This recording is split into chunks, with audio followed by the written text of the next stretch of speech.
Nishant is a managing partner at the Business Agility Consulting Group with many years of experience in the business agility world.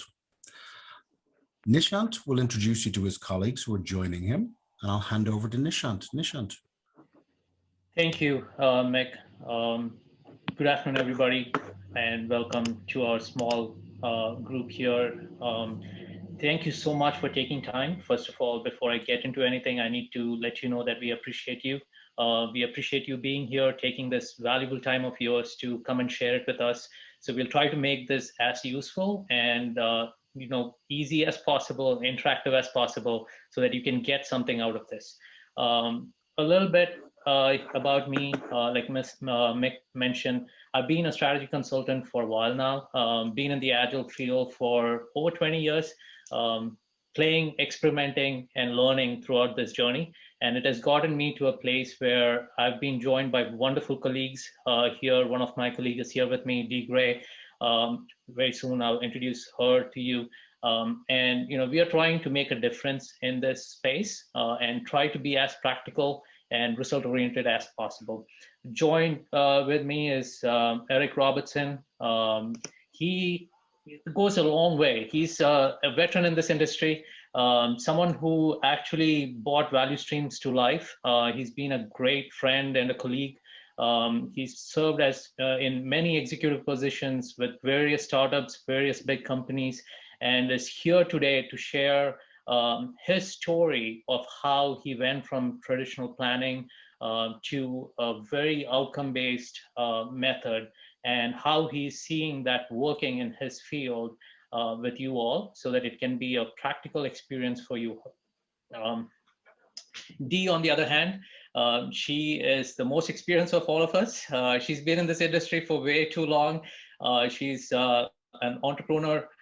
She is a marketing specialist, and she's great. She's seen things in the traditional way and moved from that with various startups and got them to success year after year. So Dee, I'll give you a second here to introduce yourself to the group, and then we'll start with our agenda. Hello, everyone. We really appreciate you joining us, and can't wait for you to not only see Nishant's piece, but what I consider the highlight is Eric's piece. He's going to be doing a customer case study for you. Awesome. Thank you, Dee. So we're going to keep this. I mean, I know all of you all have been through many learning series. You have been hearing about outcome-based strategy. So I'm not going to go into the theory of this. I'm not going to go and show you the mechanics of it. Instead, we are going to look at what our problem statement is, what the world is facing today, and how can we solve this using outcome-based strategy, and then turn it over to Eric, who will take you through his journey, which will give you a clear view of the pain points that he had, why he chose what he chose, and how is it working in his area today. So that would be the outset for our time together. And if you have any questions, go ahead and put it in the chat box. We'll start fielding it. This is a really good group. This is a small group. So let's make it interactive. It's not so many people. So if you feel that you have points to add or things like that, raise your hand, and we'll try to see if we can have some of you join and chime in with your thoughts at that point. Okay, let's get into it.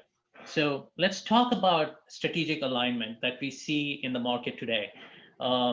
You'll be surprised. I mean, we did some research when we started this organization, and when we are working with clients, we actually wanted to do a research to see how many companies or organizations are there who has that strategic alignment today, or who at least has a strategy, right? The results were shocking. We found that there are only 65% of the companies that has an agreed upon strategy. We were shocked with that, but look at what we found further. Out of the 65%, there are only 14% of the organizations where employees actually understand their strategy, right? It's a very few number. It's so small that people are so not aligned with their strategic goals, and they're just worker bees. They're working through their daily chores, right? And they don't know what's the outcome of their work. Out of these 14%, again, further when we looked at it, there's less than 10% of the company where execution of that strategy is successful. So it is, again, shocking to see in a global, fast-paced market like this, we have less than 10% of the companies that are able to execute strategy in the right way. So you all know who John Doerr is. He made a great statement. Ideas are easy. Execution is the problem. You can spend money, write great strategy, but when you go to execute that strategy, that's where things starts to fall apart. Not every organization can successfully execute the strategy. There are bigger organizations who spend millions of dollars with bigger companies to get their strategy written for their firm. But at the end of the day, very few of them succeed because there's that alignment, that focus, that commitment that's required is there with very few companies, right? So how do we move from that? What are those problems that's stopping us? So when we interviewed some of the leaders, we heard from the horse's mouth, right? What are they facing? What's the pain point that they're facing? So some of these things that here, like, I wish I spent less time collaborating, or more time collaborating and less time competing, right? There's always competing priorities, and leaders are always competing to see how can they get their stuff out in the queue, get people to start working on it, and that competition never ends. The next one, right? We're not moving fast enough. I'm pretty sure you guys can resonate to this. You will hear leaders always complain, hey, we're not moving fast enough.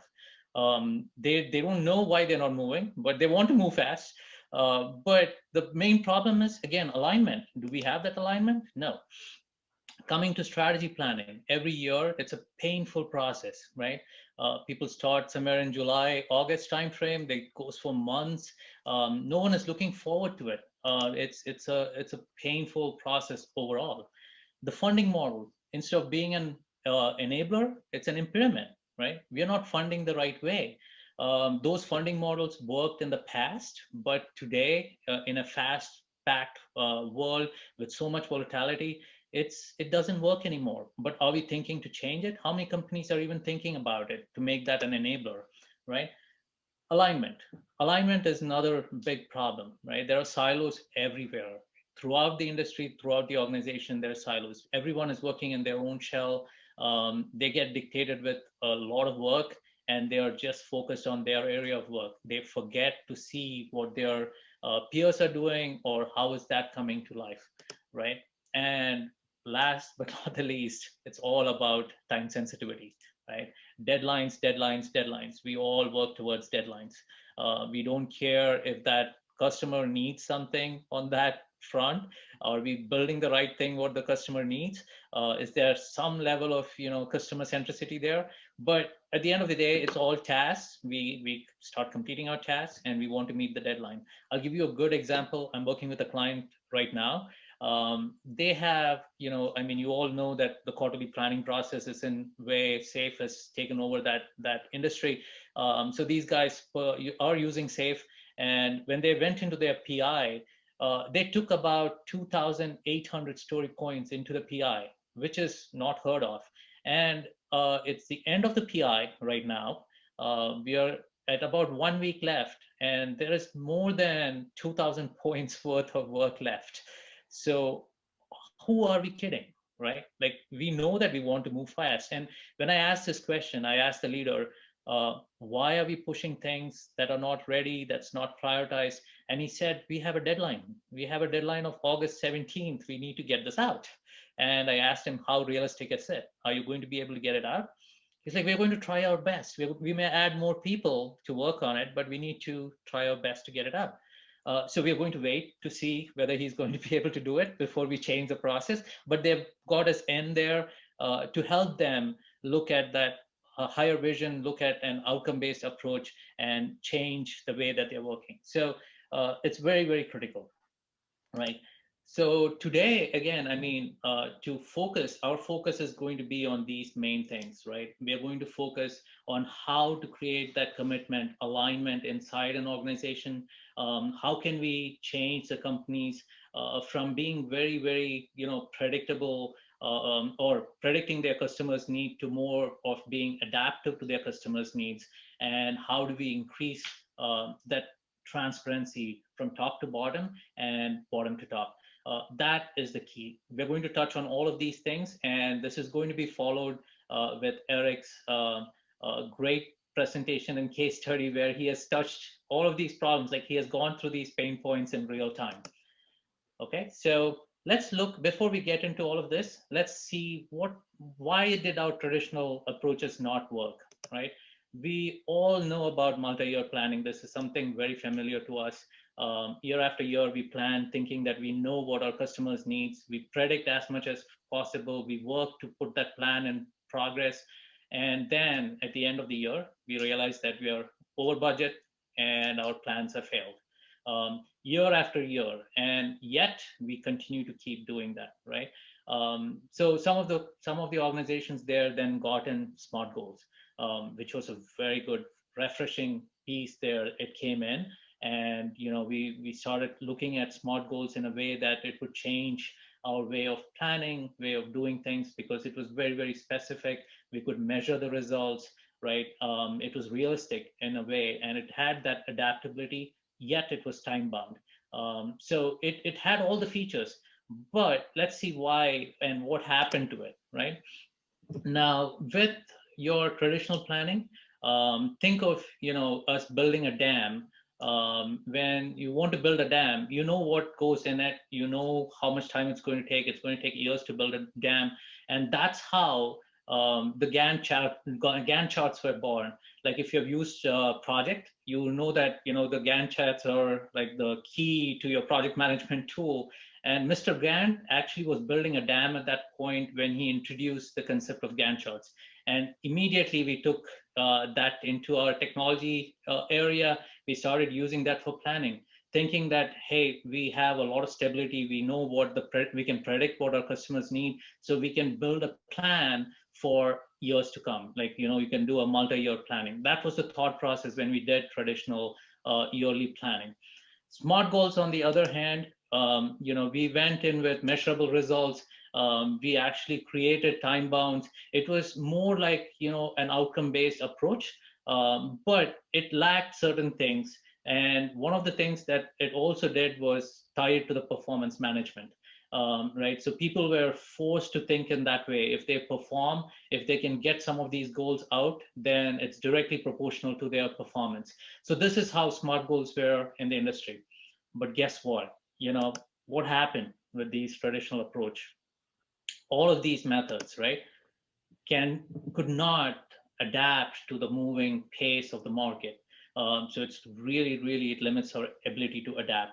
The other thing, like we talked about a little while ago, it's all about dictating your goals, right? Someone at the top is sitting and shouting, hey, go do this. This is what we need. This is the timeline for it, and go do it.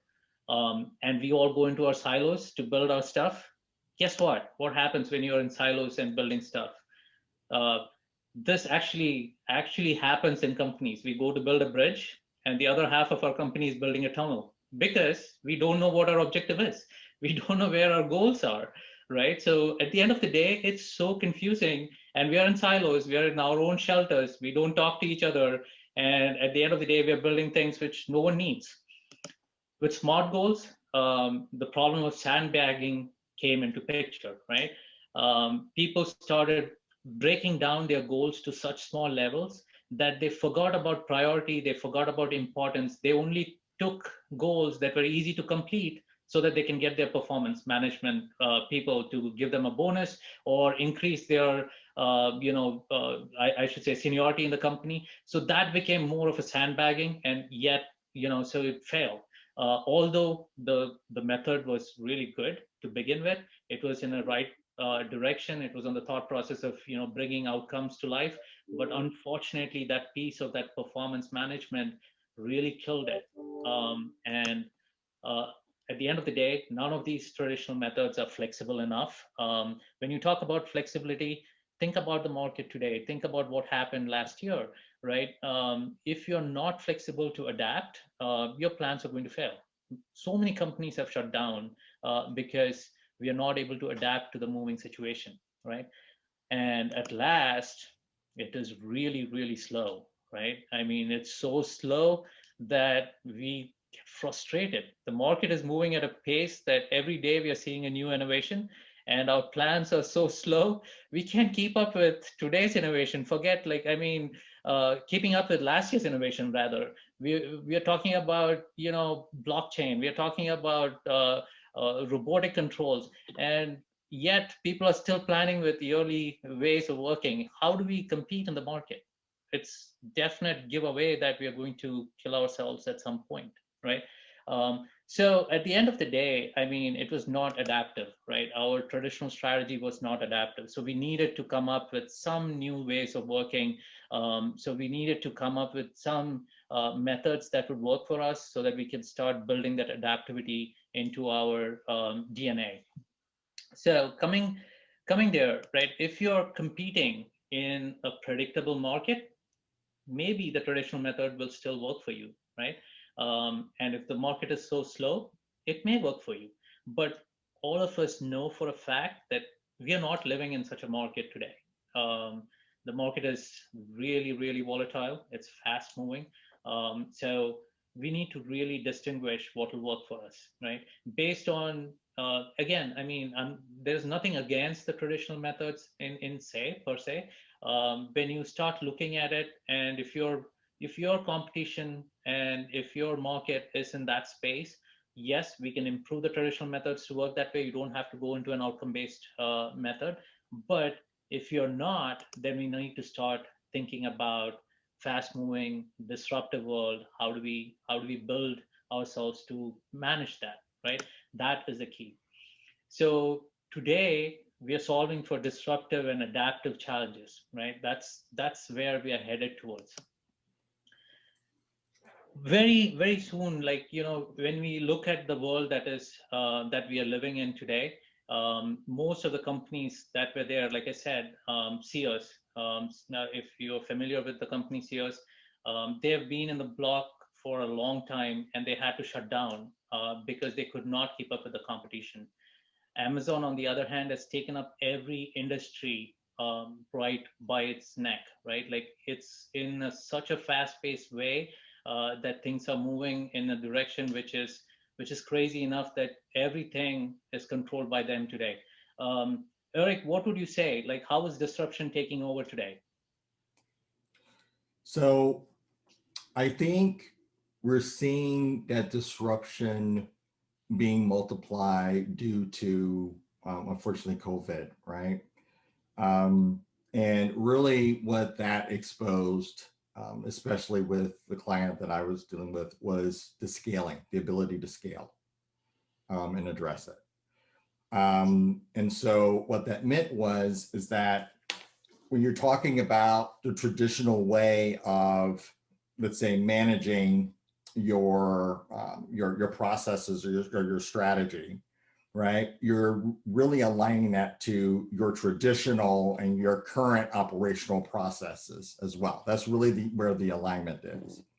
So what's happened is that if you have to change your operational type of processes, that's where the scaling challenges come into play, right? Because they're really optimized for dealing with that particular type of process, with those particular type of inputs, driving these specific type of outcomes for these specific type of customers.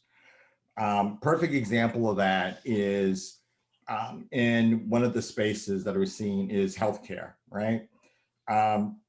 When COVID hit and a lot of the hospital visits were through like a Zoom-like video type of mechanism, the doctor told me that, well, I can't, even though I have the technology and I can see you and all of that, I can't bill you through my insurance because the way that the contracts are set up with my insurance company is that I have to physically see you to put the proper codes in. So that's a transformation of a process, right? That needs to happen, right? And that means that, the ways that I've been managing my processes even the technology may not be the problem, it's the operational processes around that needs to adapt for that, right? So this disruption is actually not just at a technology level, but I'm seeing it also across different layers of the business, right? Is it impacting the legal operations, the contract management side of the house, right? The sales aspects, the marketing aspects. So all these departments are becoming more operationalized and need to be more connected and better connected across. And that's really the trend that I'm seeing there in order for them to be able to survive disruptions. And organizations that are able to do that or have already started down that road, they're the ones that you're seeing being able to adjust and adapt quickly toward that. Yeah, well said, Eric. It's very true. Like, I mean, even though our market is getting disrupted, there are challenges that comes with that disruption, right? What are some of the, like, I mean, when we talk about disruption, what are some of the disruptions that we have seen so far? Like, some examples, like what is happening there? There is technology based disruption, which is very, very common. Like more greenfield companies are coming into play today. They're bringing all these things that can work so quickly in terms of, like the wearables that we wear. Like it's got so much data that the companies are driving things based on the data that they collect. Everywhere, if you see, they're actually collecting insights today. That's the kind of disruption we are talking about, right?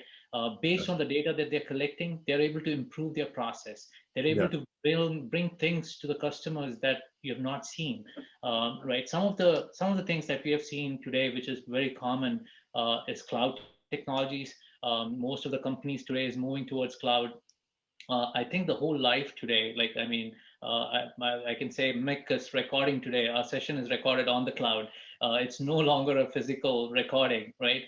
Pretty much all the companies are moving. It's fast paced. The elasticity that it gives based on the cloud, we can use as much as we want, and we can, we don't have to spend that kind of money of having those built into our premises, right? The future is more of RPA. The companies who are targeting that today are actually envisioning that how to adapt into that, later in the future, right? Blockchain, again, I mean, cryptocurrencies today is a big thing. When it started, no one believed in it. I was looking at the market yesterday. It's gone over $35,000, $40,000 for cryptocurrency, right? The market is killing it with that process. So that's the future that we are looking at, and are we ready for it? So what's linking all of this together? What's linking all of this together is the change in the customer experience. Yes. That's customer centricity. Yes, right? Eric, well said. Exactly. That's what it is. Because my customer experience, like for example, I am now communicating with my doctor through Zoom, right? Versus going directly to the office. My experience is now changed, right? Which is now driving other factors. The disruptive factors, right? That are normally okay, or normalized processes now have to be adjusted. Correct. So the key thing here is, if you're trying to be the disruptor in the market and you want to disrupt your industry, it's not good enough to play the game that has already been played. You have to think outside the box. You actually need to think about how can you beat your competitors, right? What kind of innovation can you bring on? Those are key factors today that makes the difference. It's so important to start thinking outside the box. The innovation piece of it is missing in most companies because it's always business as usual. So we need to start thinking about how to create that capacity to do something new, to bring something out and make a difference in the market and stand out in the market, and your consumer can actually love you for that, right? So those are things that we need. Adaptability. Adaptation is another very, very important thing. Think about it. Last year, like example from last year, most of the companies, what they did last year was react to the situation. As soon as the pandemic hit, they started firing people. They could not keep up with, how to do things. And then there were some core companies, Zoom, Netflix, the food delivering companies. These are companies that survived. How did they do it? Because they adapted to the situation. They responded to the situation. They didn't react. They actually responded, right? They were ready for it. They were ready to take on such a load, right? They were practicing for it much before time. And they stood apart in their class of business to bring in that change.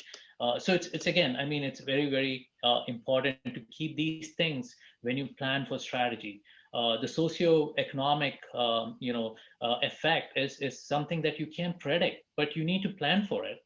Your strategy needs to be so tied together that you have that in place, right? We need to know that it's going to come. Forrester made a really good, word here, like saying successful businesses will focus less on predicting consumer needs, rather adapt to the consumer needs. Your consumer is everything today. If you're not customer focused, if you're not building things that the consumer likes, it's very likely that you're going to lose their business, because there are so many options out there. And as a consumer myself, if I'm not liking what I'm using, I'm going to jump on to the next thing that is going to work for me. And that's how we need to start thinking. You need to think about your customers more than anything else. So again, by the numbers, when we did a small survey here to see how many organizations are getting disrupted in the industry, we got to know that 71% face disruption, which is a huge number, right? So most of us are going to get displaced at one point or the other. So it is time to start thinking forward for it. Some of the core examples of disruption, again, it's technology innovation is one key disruptor today. Consumer preferences, since they have a lot of options, that is an early disruptor again. And then the global competition, right? Everyone wants to be the best in class, so it's a big disruptor. And and now we have one more thing to worry about, is global pandemics, right? Which we never thought about, but now we have to think about this going forward. So right here, let's take a minute. I'm going to open up a poll. I want you guys to think about some of the challenges that you are working to solve for, and let's try and complete this. You'll see the link. You can just open up your phone, go to the browser, go to Poll EV, the beach 901. Okay, so I'm sorry. Okay, there you go. I'll put it on the chat as well. In that way, you can just go click on it directly.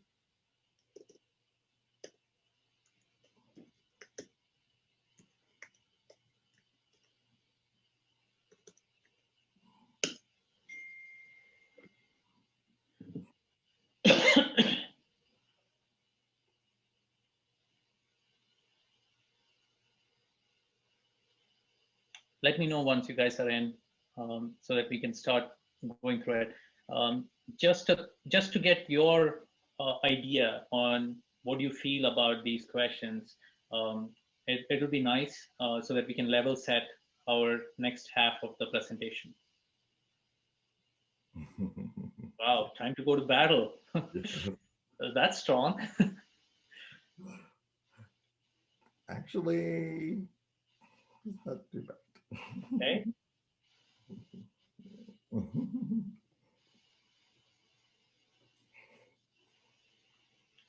But it's time to go to bed in a good way, as I'll show as well in my case study. I'm surprised no one is happy that they want to start planning.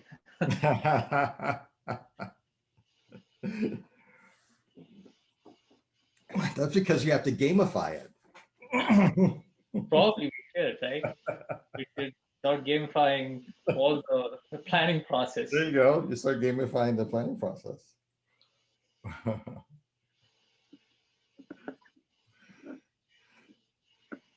Okay, that's good. So let's see the next question out here. So most of you, like, I mean, it's between please make it stop or time to go to battle. So I'm thinking that you guys live this on a daily basis. So, you know, this is pretty much aligned to where we have been seeing in the market as well. Yeah. So the next one.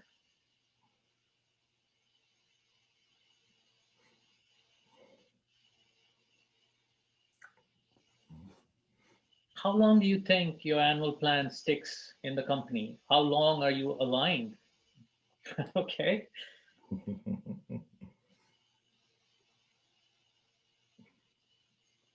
3-4 months. That's it. Mid-year. Oh, entire year. That's refreshing to see. That's a little bit surprising. Yeah, we'll need to talk about that. You know, whoever answered throughout the year, that's a very few, but it's good. You know, we should take some advice from you guys to see how you're making it sync.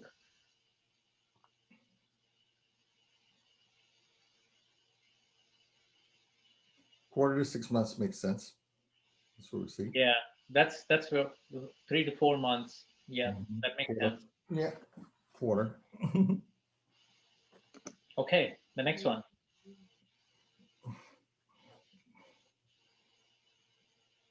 How easy is it to adapt your strategy and realign everyone during the year? Is your strategy adaptive? Like, are you able to go and make changes, or do you have to wait an entire year? And if so, like, is it an easy process if you're able to change it?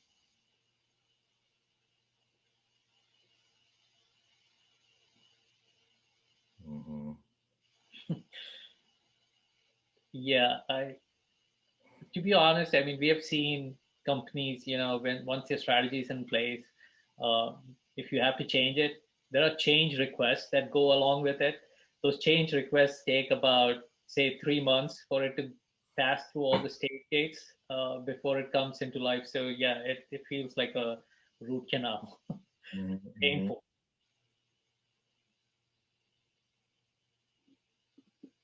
Okay, and one last question for you guys.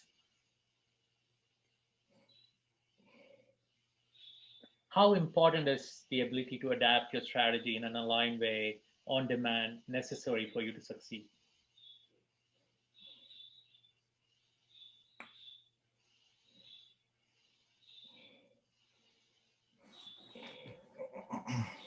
Kind of nice to have. Okay.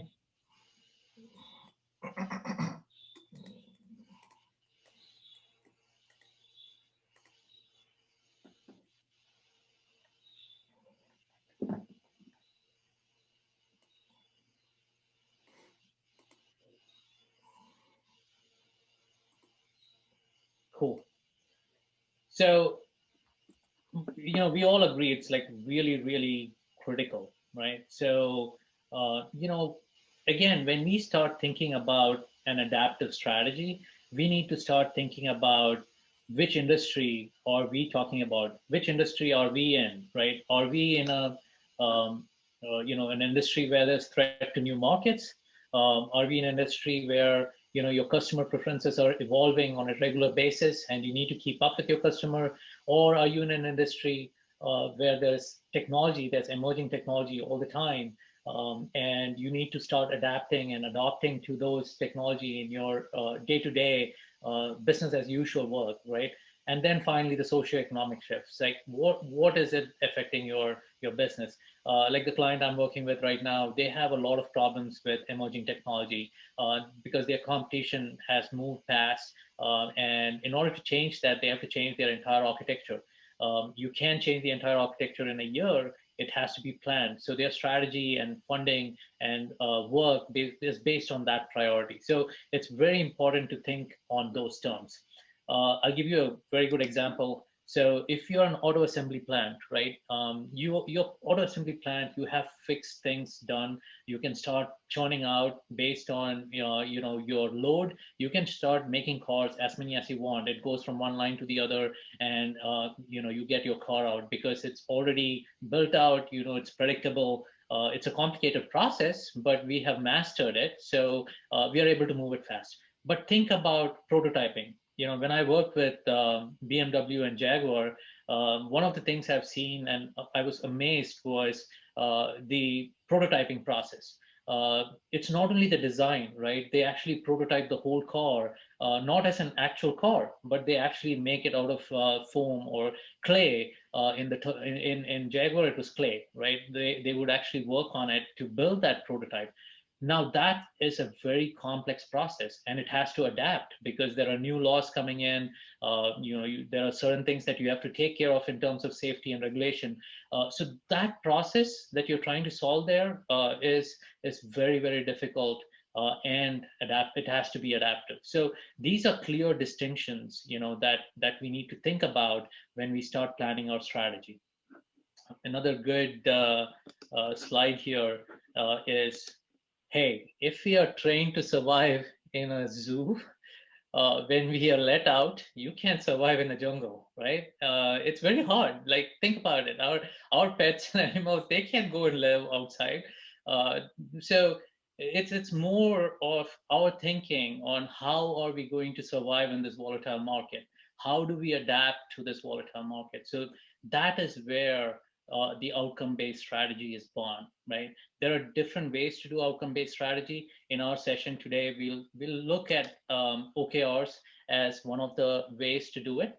OKRs are adopted in multiple different in different ways, but here when Eric will talk to you today, he will give you an approach that he took in adopting OKRs to his practice, and how it's working and how it's been successful, right? So what are these, right? These are an extension of your SMART goals, actually. These are, you're adding specific measurable things into your way of thinking that makes it adaptive, that makes it easy to execute, and you have reliability on it, and then alignment and transparency on it because of the way it is structured. So OKRs in general, I mean, the way it came to life, it's really crazy. 1968, right? Andy Grove was the one who developed it. 1968, and we are using it in 2021. Like, I mean, look at the area when it was developed and how it didn't come to market. Thanks to John Doerr, he introduced into Intel after learning all about the framework. He introduced it. He got a lot of success. Then he bought it into Google. And there it fired up, right? It made him write a book. Once that book hit the market, every company was after it, right? Like, yeah, I want a piece of it. I want to see how to do it. But came with that was a higher responsibility on how to execute it. Everyone can write OKRs. Your OKR can be either good or extremely good. But at the end of the day, when it comes to execution, if you're not executing it right, again, I mean, it's a failure. You can have all that thought process put in, but the adoption has to be successful. It needs to sustain. It needs to stick into the culture of the company, which is the key there. So going forward, again, what are these business objectives, right? There are different ways to write these objectives. Some of the things that we have learned from our industry experience is to always make sure that it talks to the what that we need to achieve together. That is going to make it a very good objective, right? So some of the examples here, like you can see it on the screen. I'm not going to read out those, but it needs to be very specific. It needs to be memorable. The objective needs to be good. You're supposed to write objectives that can actually let you know the what that you're trying to achieve, right? Some guidelines there again. I mean, when we start writing objectives, it's actually a really simple thing to write, right? 4 words, 5 words, 10 words. It's beautiful to write. But when you try to put it into practice, it's not so good. Eric, what do you say? When we wrote our first objective, how long did it take? Many iterations. Yes. Many iterations. Yes. just one objective, right? And we had 3 sessions, 3 iterations to just get to that one. It was very simple, although it was easy to write. To get it, in the right way, it took us a long time. One other thing here, a landmine. Most companies, like the client I'm working with, again, they work on multiple objectives at the same time. It's very hard to keep track of those objectives. It's very hard to align on multiple objectives. So it's always good to stay between 3 and 5 objectives, which is very clear, precise, and it needs to be time bound, right? Your objectives should be time bound. If it's not time bound and you have multiple years to complete, it's not an objective. So that is very, very, very important. That's a good thing here. If your objectives need to be memorable, then you should be able to read your objective without taking a breath, which means that it needs to be that crisp. If your objectives are long enough, then you're going to lose your train of thought, and it's not going to meet the what that you're trying to achieve together. So make it as crisp, as real as possible. Now, it's not just enough that you have objectives. You need key results. So what are those key results, right? We want clear measures of success. We want quantitative measures of success, which means that we need to have a hard number in there that we can target, that we can actually go after, and it makes it real for us to go after that in the long run, right? And try to see if we can get feedback, try to see if we are leading towards our goal, is it fulfilling the objective? If not, we need to course correct. We need to be able to do things different. We need to revisit our strategy. So that's the idea behind it. And Marisa Mayer put it in the right way, right? Your key result, if it doesn't have a number, it's not a key result. You always need to have a number associated with it, which will give you that quantitative edge. And it would actually let you know that you're going towards your objective in the right way. Hey, Nishant, we had a question in the chat. I think John said, which is the best mindset for objectives? An objective written as an outcome, like customer satisfaction, written as a result, metric change, or written as an action, delivery? So, your objectives should stay more focused, and it should stay at the strategic level, which means that the customer objective is a good way to think about it. It should be customer centric, and your intent, that's the objective, right? Your objective at that level needs to be the intent. What are you trying to achieve over a period of time? And there are different levels of OKRs as well, like different objectives for the company to follow. So you have, since it's time bound, you have a longer term objective, you have a midterm objective, and then you have short term objective. What it does is it's all connected to each other.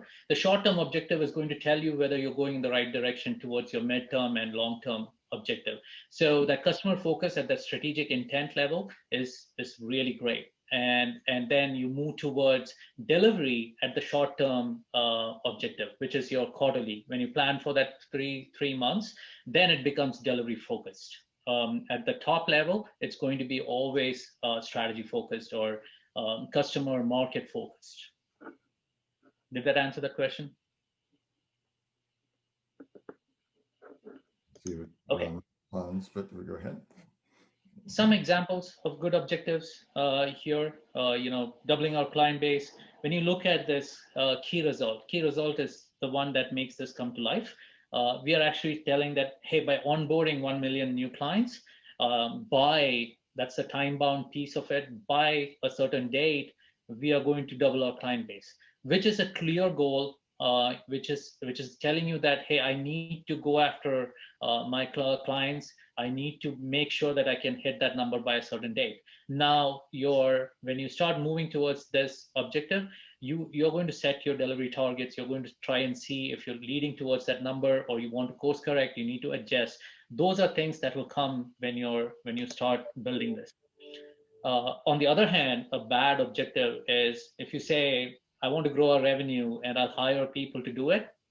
This doesn't say much. I can hire people. It's not necessary that the people I hire are going to actually have an impact on my revenue. They may not close any business, or they may close more business. I have no clear idea of what that is.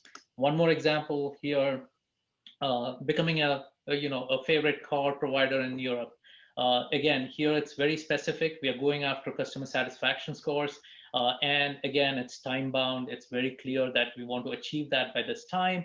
So when you start breaking this down to delivery, you're going to actually use surveys. You're going to actually reach out to your customers to see how they're doing. Do they like your stuff? What market segment are you in?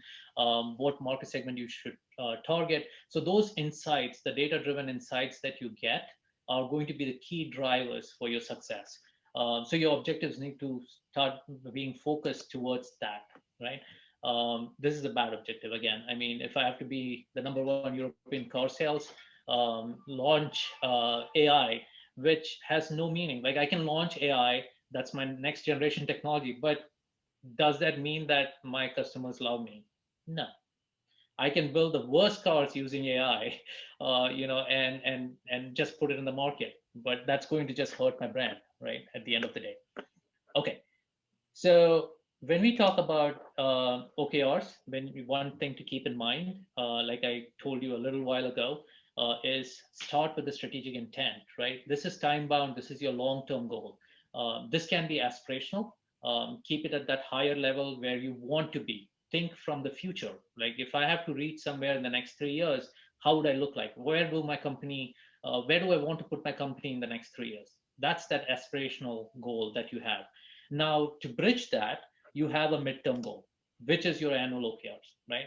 This is where you're going to try your experiments. You're going to try and prove your hypothesis on whether I can reach my 3-year aspiration by doing certain things. So when you break this down, here is where you can take a moonshot, right? Like your stretch objectives are going to give you that shot to the moon. It's always said when you try to reach for the moon, you may at least land on the stars, right? So take chances with those stretch objectives. Try to shoot beyond that capability and see if you can do something to reach your aspirational goals. Now, the real work comes when it comes to execution, where your teams need to be aligned to the strategy, is your short-term goal, which is your quarterly OKRs, right? That's the 3-month period where you're actually going and revisiting and trying to get these goals to life. So this is very, very important, which is very near term. This is going to tell you whether you can reach your aspirational goals. It's going to give you that litmus test to tell that, hey, am I heading the right direction, or do I have to completely change this? Do I need to prioritize in a different way? Is my market moving in a different way? All your data insights are going to come from this area of work, right? So that's the key. Now, based on this, how would you adopt this into your strategy planning? I'm going to touch the main things that we did with Eric's firm. It's like I should say a 5-step process that you can adopt as soon as tomorrow and see some level of adjustment to your strategy work. But it's something that we would recommend, right? So where we want to start is start really small. Don't try to actually do this for the whole organization and go and spend all that time and effort to start creating OKRs. Start small, iterate it, and then get to that next level. To be honest, I mean, again, Eric is going to stress on it. Like when we started in one area of business, we tried it. We found that it was starting to work, and then we iterated it to actually take the next level. You can either roll it out vertically throughout the organization, or you can do it horizontal based on how you're structured. If you're in a matrix organization, you have different lines of businesses. You can start with one line of business, or you can start at the top level at the executive level, and then see how it works and start pushing it down. Important thing: train the team. Don't forget to do that. Like you need to align them to the why and how. Because if they don't know how to do this, then there's no point in going forward. That alignment is going to break. The silos are going to get created. Even though you're writing OKRs, it's just going to fail. The next step is key results, right? Make it value-based. It should add value to your company. It should not be output-based, which means that it should not be based on a task that you're completing. That task should lead to an outcome that is there for the company. If I'm going after being the #1 car sales, in Europe, then it should actually, whatever I'm trying to do as an output should relate to that outcome, right? So create your key results based on those values. The other thing is you need to go and revisit this in cadence, right? You can't just set objectives and forget about it. You need to go and revisit that in cadence.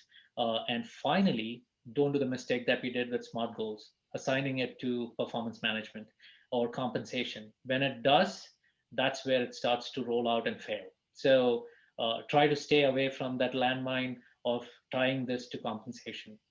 Many companies are trying it, like they are, they want to move away from the way they're funding their teams, move away from the performance management that they have today, and the easiest strike is, hey, I'm using OKR, so let's tie this to our performance management and start treating people in that way.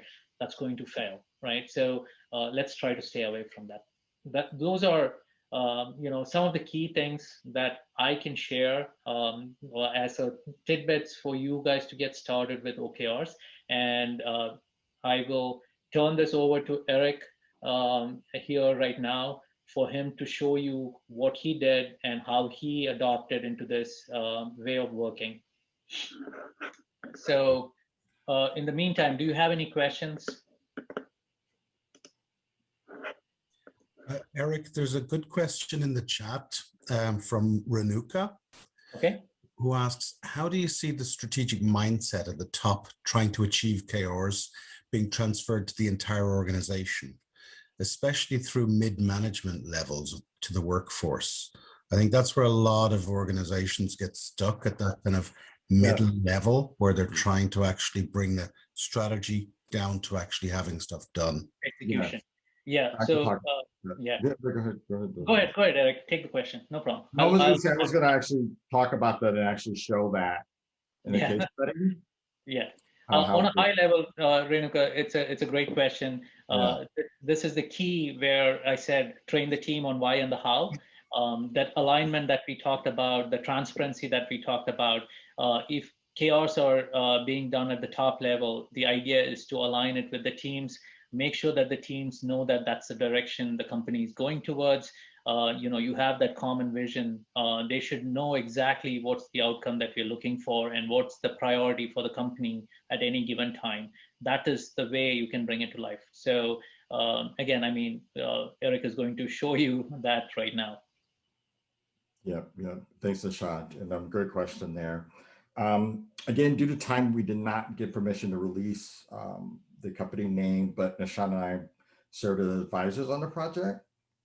And thus, the plan here is to share the situation, the scenario, the approach, the actions taken, more importantly, the results and the learnings that came out of this. And I know earlier, Nishant talked about how you could create and have that written out, your strategic objectives, which is a great first step. But the question is, how do you measure that, right? The success of that, right?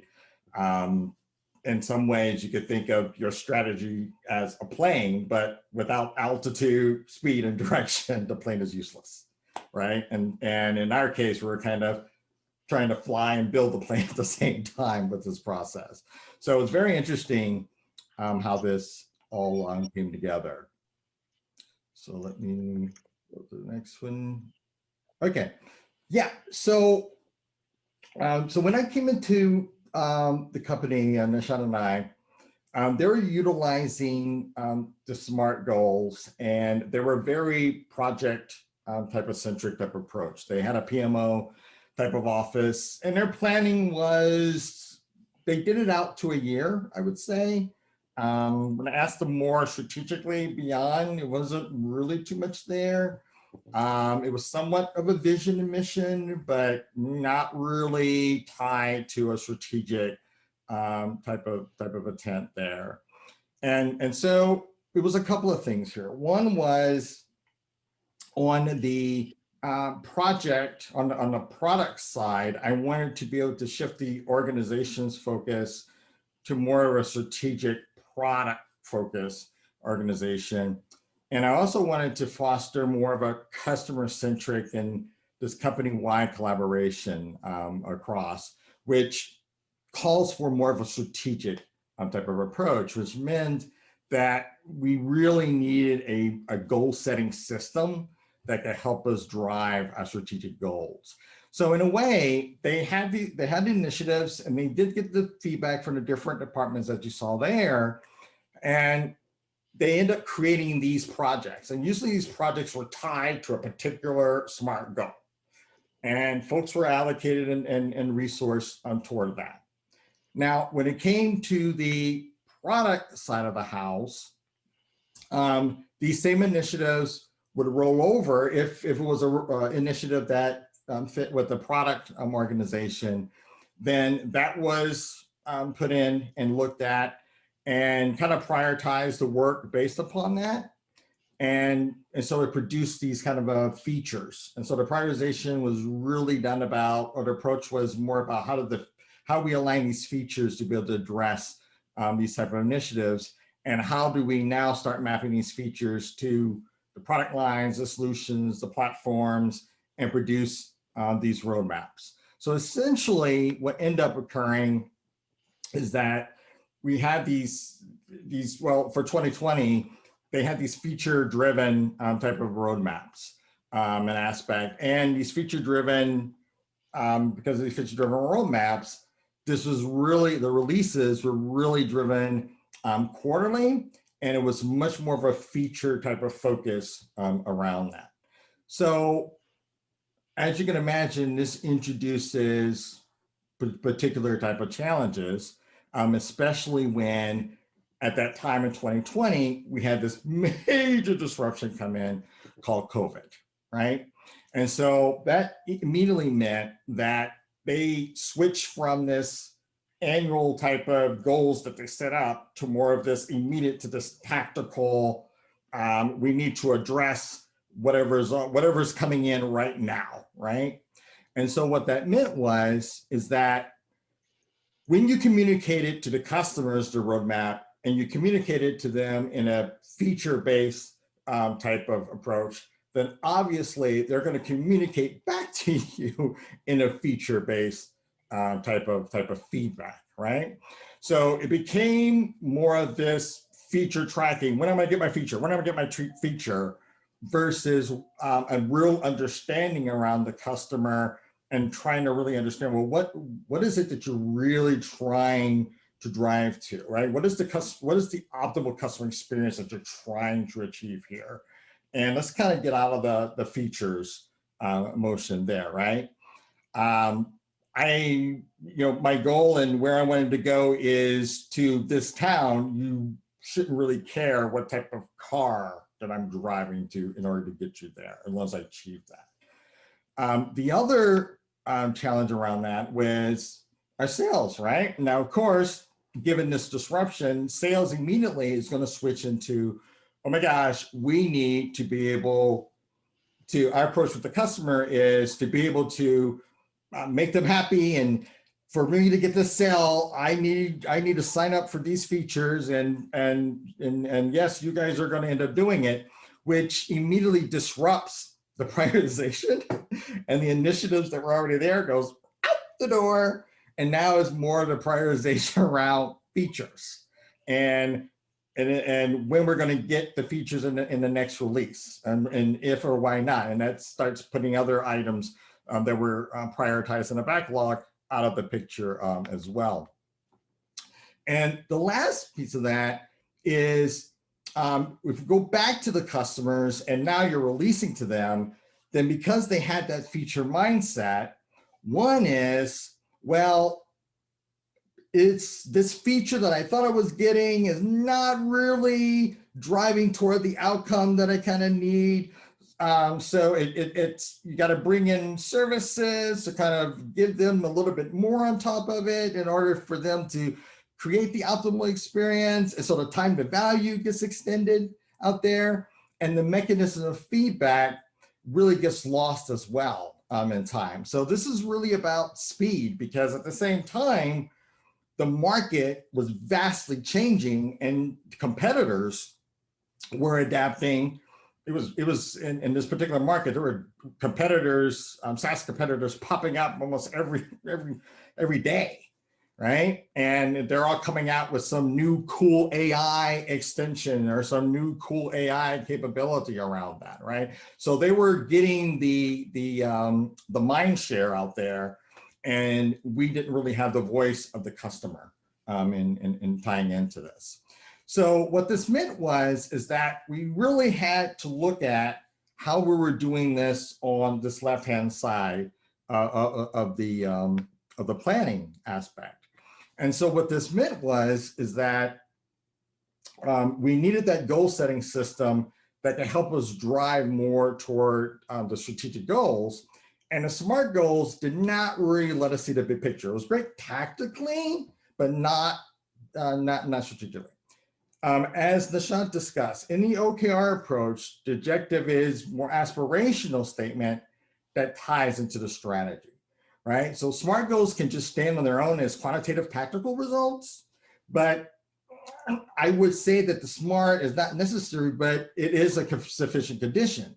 Now it's one piece of the puzzle, right? But incomplete if you just look at it by itself, because now we also want to start bringing in the cross-functional teams and organizations. So that means we definitely need to start having that more of that strategic type of mindset there, right? So we need to start looking this beyond just a year and really look at more of the strategic intent, the 3-year goal around where we're trying to go with this. So as a change agent there, that meant that we need to have this mindset of where they were very project centric, as I talked to you about, to more of a product mindset around that. Some of you may have heard the book, Project to Product. Kirsten does a very good job as far as talking about ways and strategies around to do that. As a change agent, it was very important to really start very quickly showing the organizations, especially at the executive level team, how they were doing things, especially around, let's say, the flow of work, right? And the way that they were breaking down that effort versus the ability to be able to look at being able to build up that value and deliver that value from that standpoint. So it's more of a value-centric type of mindset, type of approach. And the next one is around the customer and the business value around that, right? And so before, as you saw, the product team was really kind of this order taker, waiting for sales to come in with something or waiting for the customer to say something. But now we wanted them to be more proactively discovering, right? And start asking the questions. Can we do it? Do customers really need it? Does it serve our business? Does it serve where we want to go strategically with the business, right? And the teams and individuals that are assigned to projects, right? And this is the team piece, the collaboration and feedback piece. Teams that were pretty much individuals assigned to the projects itself versus now becoming more of these self-organized teams that pull in the work based on capacity. So this started down the path of looking at outcomes as results-oriented type of measures and versus and drivers more of the input-oriented type of measures as well. So that kind of set the mindset around first to kind of educate and bring along the folks and have them understand what we're trying to do here from that standpoint. The next one was how we're going to roll out this strategic planning, right? Now, first of all, definitely having a coaching service or being able to have external consultants, and I'll talk about the advantage of that to help have the experience to be able to coach, to be able to do this was critical around that. But another piece around this is basically having and establishing a standard common vocabulary across the teams, right? During and before planning execution, especially before planning execution, is crucial for early success. And that way, we were able to establish and say, what is a goal? Well, if a goal for us is sets broad direction to achieve an outcome, head here, right? Objective. make the goal specific, measurable, and time bound, right? Deliverable, define outputs that may achieve an objective or goal, right? Depends if you can measure it, right? Outcome, the benefit gained from achieving your goal, right? Arrive here. So having that type of mindset allowed us to start putting this in context of the framework, as Nishant talked to you about in this 5-phase approach. So in this first phase, we had the strategy workshop kickoff. What was key here is that this was an executive team-led initiative, right? To create the company vision and align the organizational objectives and goals to the company vision and mission. And we emphasized that we really needed this multi-year strategic intent. At first, the executive team was like, why do you need that? You're in the product team, you know what features that we need, you know what the requests are. And the response was, well, we really need to understand strategically, where is the company going overall, right? What is the values that we instill, right? In order for us to measure that success, right? That was something that was a mindset change, but the executive team said, okay, yeah, we get it now. That makes sense. And so immediately we started on that strategic intent 3-year planning type of workshop.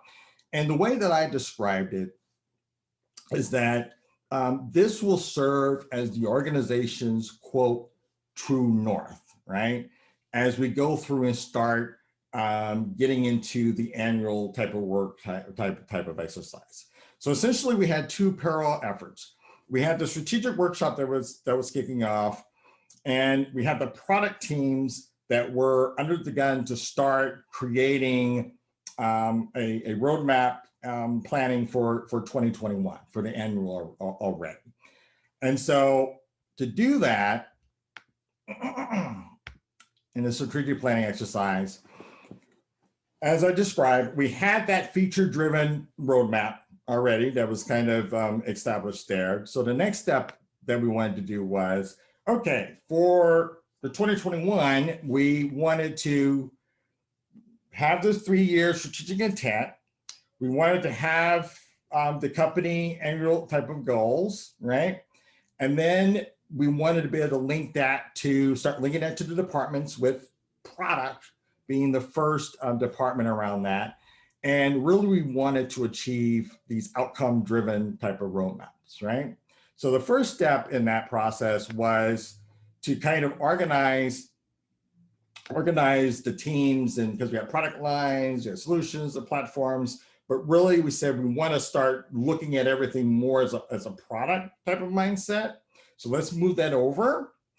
And then we wanted to, we were tasked to be able to start looking at more of the, what is the product vision and what is the strategic priorities that we want to look at? So where do we see the market going? Where do we see analysts? And more importantly, what are our customers are telling us?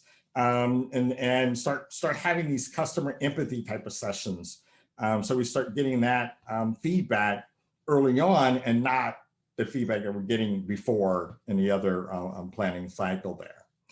So to get that, to help drive us that product vision, strategic priorities, like I said, we need to have that true north, right?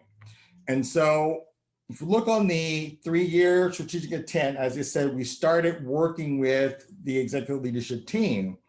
And through this workshop, we came up with a vision statement, identify these strategic priorities, start looking at these, the framework that Nishant talked to you about by having these hypotheses, and start defining what is success, what are the keys to success around that, and to identify these 3-year strategic goals and type of initiatives.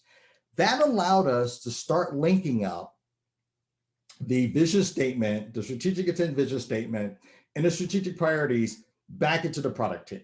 So at least we had something to start working on. So we had a true north. So when we start defining that product vision and those strategic priorities, we had a true north where we could at least work from, right? So theoretically, right, if you're starting from, if we both are starting from the same 3-year strategic intent, goals and objectives, then that should make it possible, right, to have a quick alignment around the annual, the annual goals, right? Okay, well, in theory, right? So throughout that process, on the 3-year strategic intent, we created those hypotheses and those key measures of success. And essentially we had these 3-year company OKRs, which now gave us the capability to go into the next step of it, which was to work on the company 2021 annual OKRs. Now, we wanted to define and align this on the company's priority of 2021, including these areas, right? So it was product and services, technology, marketing, people, commercial priorities. Now, the reason why this was so critical, so important, is because traditionally, as I showed previously, when we had that feature-based type of roadmap, and even when they did the planning, it was still very specific, at least for the product team. It was very concentrated on product and technology. Marketing, somewhat. People, commercial priorities, yeah, kind of. I guess commercial priorities was, yeah, you need to do what you need to do to make this sell, right? Does this next release, allow us to do this next deal, right? So not really strategic type of commercial priorities, more tactical. But this started now allowing us to start bringing in these other departments, but start aligning and start looking at this more holistically, right? Across, right? In order for me to be able to build great products, I need to make sure I have, great people, right? And people need to make sure they feel empowered and important within the organization. That's where the HR and those activities start coming into play, right? When I have a product or I'm releasing a new capability, I need to make sure my branding, any change in the branding, do we need to have any adjustments around that? So it becomes more interconnected and more strategic, that's the word, we're even rolling out the annual OKRs that was different from what they previously had. So what that means is that essentially now, I now have identified my company strategic goals and my company initiatives, and I have I identify my strategic goals and initiatives on my product side. Now, theoretically, right, this should connect, right? Wrong. There was conflict, right? Someone said something about conflict somewhere, right? You would think that if we started off from the same place, eventually we'll have the same, but no. It was some differences between the two there as far as priority. And so essentially that was the result that came out of it. So very quickly, we end up instituting a prioritization type of mechanism. We end up using cost of delay to be able to incorporate that in and to do that, to break that. And that allowed us essentially to start operationalizing the entire planning and delivery framework now at the departmental type of level. But to do that, we were utilizing PowerPoints and other and Word documents and Excel spreadsheets, and that just was not making it for us, right? That was just not doing it as far as being able to keep that alignment and that synchronization across. And so very quickly, what we ended up having to do was take and identify new tool sets, right, to help us capture this information and start linking this information in a more automated type of fashion, which was very crucial for us in order to make it easier for folks to be able to adopt and see the value that was there. So by having that now opened the door for us to be able, we started out again with product, getting that goals and initiatives defined. We established the strategic themes within the roadmaps, aligning around the why, kind of find that same process around creating that hypothesis, key measures of success, and ended up creating these quarterly OKRs and making sure that the goals and initiatives through the prioritization processes that we have were linked up and synced up between the two. And then what it allowed us to do is start now bringing in, because the executive team was so excited about what the results that we were seeing around the product, how can we bring in sales, marketing, HR, finance, and all these other departments and start connecting them together as well around that. So from that, essentially, that allowed us to start really focusing around our quarterly planning. And it started to now give us the ability to start enabling, improving that delivery predictability and being able to adapt somewhat based upon, we had additional strategic information to help us make decisions during the adoption of changes within the process, or any changes or requests that came in, because we pretty much had now this blueprint. So in the beginning, it would have been wonderful to have this blueprint immediately up front, because in the way, the story that I took you through was the way that we kind of formulated and built this blueprint. What's nice now is that companies or folks that we talk with now, we could tell them, we could show them the blueprint, and we could show them how it worked for us, what changes we had to make on it in order for us to be able to see the wins around that.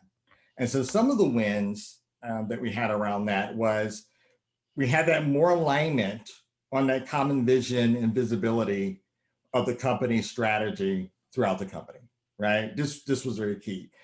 This meant that folks, including the worker bees and in the mid to lower management, they were very excited to be part of that strategic initiative, because they utilize words like transparency and alignment, right? Translation, that means, hey, is chaos. But Hey, if you can, Eric, sorry to interrupt. Just quick thing, time check, 5 minutes left, okay? oh gosh, okay. I didn't know it took that long. Sorry Okay. to rush you. I just wanted you to know. Okay, thank you. I wrote it through. Like I mentioned, the executive team saw immediate benefit to roll out the OKRs across the departments and organizations. The relationships between the goals and organizations were clear, which definitely helped with the prioritization. And now the delivered work can be aligned and measured against business and customer value, right? I know everybody says business and customer value, but how do you measure? What does that really mean? And we actually ended up creating this calculated delivery value. So for every release, we had this delivery value that was calculated, so we could start tracking the value of each release across that, which was great for insights. Lesson learned, getting executive buy-in is crucial. It's very helpful to have an outside consulting party to help establish neutrality and trust. Very early on, have agreement and buy-in on the prioritization model. That was a huge source of conflict and really slowed us down. By the way, expect false starts. Instead of the failing fast, I kind of look at it as learn quickly and adapt, right? As Nishant mentioned, don't try to jam every task and metric OKRs. You definitely don't want to do that. Folks will see that as busy work and you will totally turn them off on it. The other one is avoid the buzzword overloads, strategic initiatives, imperatives, themes. Pick the common set in your vocabulary, stick with it. and get agreement, communicate progress regularly, take steps to drive action. And last but not least, because this was such a pain point, is use an OKR based type of tool, not PowerPoint or Excel, to visualize, communicate, and collaborate and manage OKRs. Optimal approach would be if your planning system had linkage or had capabilities to be able to manage the OKRs as well, but that planning system was not too development centric or product centric, and can also be utilized within marketing and across your other departments as well, would be helpful. Results achieved, as you can see, we're still early in the rollout process, but the early wins that I captured is what we definitely need to expand upon around that. So I apologize, I had to rush through on the last part, but that's it on that part. Any questions? Or does some coming into the track? Yeah, I answered some of those questions. Dee answered some of those questions, but let's take the next 2 minutes. If you guys have any thoughts, questions, comments. And again, thank you so much for taking this time. We really, really, really appreciate you being here with us and spending the most valuable 90 minutes of your life with us, talking to you. So thank you so much. Yes, thank you very much, for sure. I'll chime in on behalf of the Business Agility Institute and the conference to say thank you very much to all our attendees for joining us today. Thank you to Nishant, Eric, and Dee for joining us as well. Great to have you. And remind everybody that the conference is running March 22nd, so Monday, this coming Monday, for 4 days, running from Asia Pacific all the way around to the US. So we're covering about 16 hours a day if you join us. And to say we hope to see you then. So thank you everyone for joining. We have 1 minute left if anyone of our hosts would like to comment before we finish up. Eric, Dee, any final thoughts before we close out? No, just like to thank everyone for attending. I hope the session was very useful, and we're available for follow-up and questions. So thank you for your time. Yeah, So, please reach out to us, and we will be more than happy to engage with you and answer your questions. fantastic. Thank you, everybody. And we hope to see you at the conference next week.